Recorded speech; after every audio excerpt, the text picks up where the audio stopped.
Now get Srila Prabhupada's books in ebook and audiobook form. Download the Transcend app.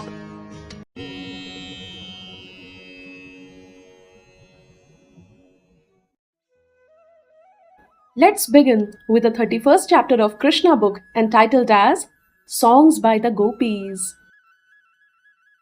One gopi said, "My dear Krishna, ever since you took your birth in this land of Vrajabhumi, everything appears to be glorious.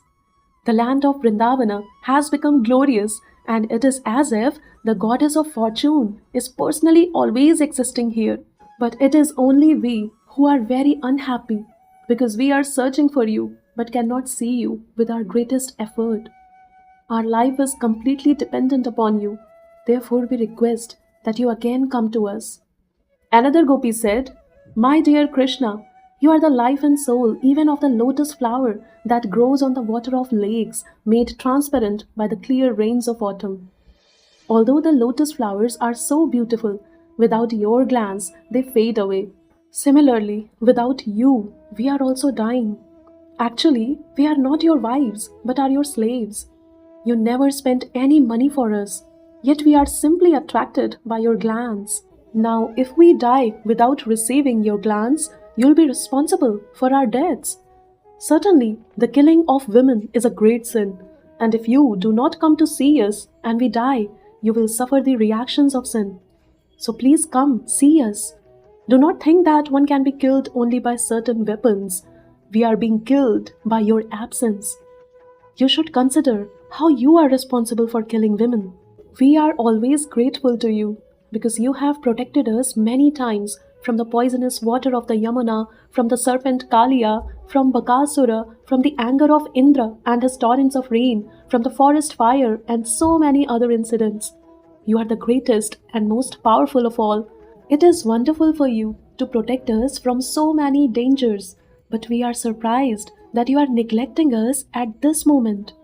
Dear Krishna, dear friend, we know very well that you are not actually the son of Mother Yashoda or the cowherd man Nanda Maharaj. You are the supreme personality of Godhead and the supersoul of all living entities. You have, out of your causeless mercy, appeared in this world, requested by Lord Brahma for the protection of the world. It is by your kindness only that you have appeared in the dynasty of Yadu. O best in the dynasty of Yadu, if anyone afraid of this materialistic way of life takes shelter at your lotus feet, you never deny him protection. Your movements are sweet, and you are independent, touching the goddess of fortune with one hand and in the other hand bearing a lotus flower. That is your extraordinary feature. Please, therefore, come before us and bless us with the lotus flower in your hand. Dear Krishna, you are the killer of all the fears of the inhabitants of Vrindavana. You are the supremely powerful hero, and we know that you can kill the unnecessary pride of your devotee as well as the pride of women like us simply by your beautiful smile. We are simply your maidservants and slaves. Please, therefore, accept us by showing us your beautiful lotus like face. Dear Krishna, actually, we have become very lusty, having been touched by your lotus feet. Your lotus feet certainly kill all kinds of sinful activities of devotees who have taken shelter there. You are so kind that even the ordinary animals take shelter under your lotus feet.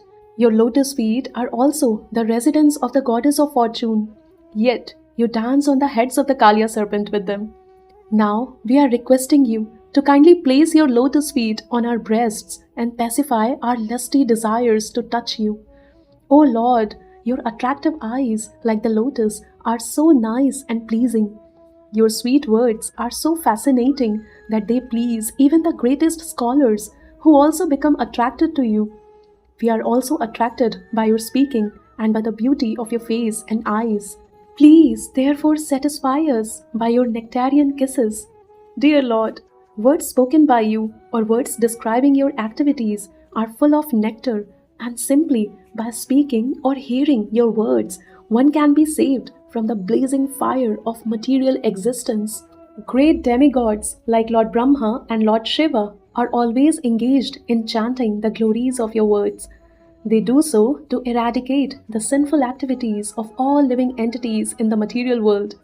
If one simply tries to hear your transcendental words, he can very quickly be elevated to the platform of pious activities. For the Vaishnavas, your words give transcendental pleasure, and saintly persons who are engaged in distributing your transcendental message all over the world are first class charitable persons. This was confirmed by Srila Rupa Goswami when he addressed Lord Chaitanya as the most munificent incarnation because he distributed the words of Krishna and love of Krishna free of charge all over the world. Dear Krishna, the gopis continued, you are very cunning.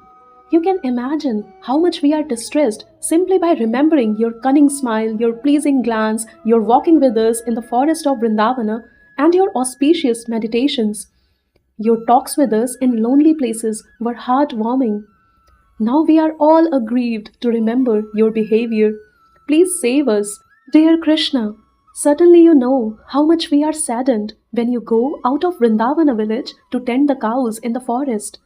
How we are afflicted simply to think that your soft lotus feet are being pricked by dry grass and the tiny stones in the forest. We are so attached to you that we always think simply of your lotus feet. O Krishna, when you return from the pasturing ground with the animals, we see your face covered by your curly hair and dusted by the hoof dust of the cows. We see your mildly smiling face, and our desire to enjoy you increases.